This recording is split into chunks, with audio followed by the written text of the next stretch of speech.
Tonight, we're getting a close-up look at so-called game of cat and mouse between federal agents and Mexican cartels. Welcome back. I'm Shanna Handy in for Kirsten Holmes. And I'm Steve Price. We've brought you several stories about all of the activity along our border. The situation out at sea, it is definitely no different. But now the agents who usually patrol our waters are busy helping their peers, putting the maritime unit on pause. CBS 8's Jenny Day shows us who is now stepping in to stop smugglers.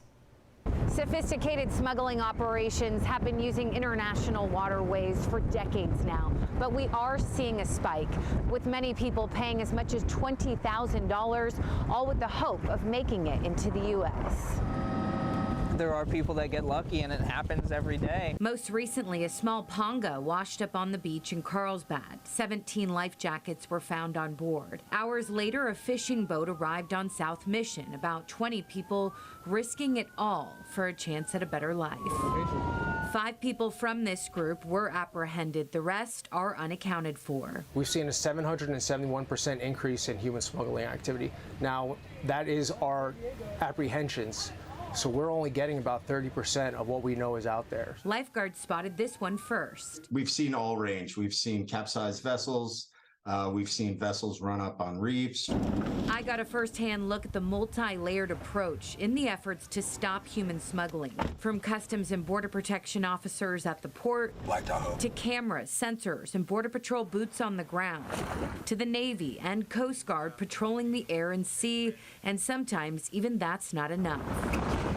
Gale force winds and clearly choppy water have stopped us from doing our planned ride-along with the Coast Guard.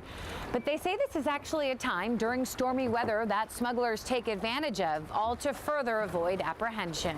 Safety of life is not a priority for them, so if they see an opening, they'll take it, whether it's day, night, good weather, bad weather. Our unique proximity to Mexico opens up the options for ways to get in, a multi-billion-dollar industry now controlled by cartels. Find that needle in the haystack, if you will, and that's a tall order to get done. So when smuggling is suspected, all of these agencies are trained to alert Jayhawk, the Joint Harbor Operations Center. It serves as a 24/7 dispatch for all incidents on the water.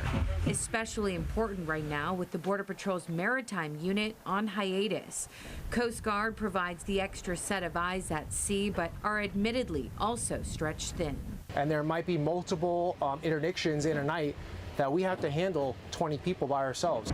In fiscal year 2019, 660 migrants were apprehended off of our coast. Last year, there were more than 2,500 apprehensions made by local Border Patrol out at sea. Most of the people that are coming here are good people. They just want that better life. But I tell you, we are seeing a criminal element that is trying to come with them and mix in with those family units to throw us off.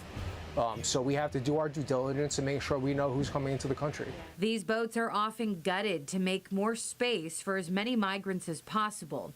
That extra weight is one telltale sign to the trained eye. So we learn their techniques. We learn, are there fishing poles that aren't being used? Things like that. Are these boats riding low in the water? You can tell. It's pretty evident when you have 20 people forward. You're going to look like the boat is a lot lower than it's supposed to be. So our men and women here are trained to look for those indicators and to make those stops, check out those boats, and identify if human smuggling is going on. From Mission Beach to the South Bay, Borderfield State Park is only about 200 yards from Tijuana, so another popular spot to cross. I witnessed 4 apprehensions in just about 30 minutes. Driving in, another agent on an ATV came upon 6 people just waiting to be apprehended. Confirmed that he did jump the fence using a ladder. They find some people are eager to begin the asylum-seeking process, others run and have a getaway car or a stash house waiting. As for those who get caught, the next step all depends on their record. Everyone is processed and fingerprinted, but then some are deported within the hour. Others are taken to a shelter, given a court date possibly a few years from now, and released into our community.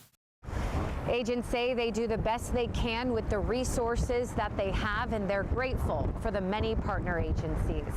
Reporting right off of the Embarcadero, Jenny Day, CBS 8. It's so eye-opening to not only see the video of the apprehensions, but just hear how much those numbers have grown over the years. And the fact I've been here for decades, I've never heard that before about the boats being lower in the water because they're so much heavier because they're trying to pack all those people in there. Right. And it goes to show how dangerous it is.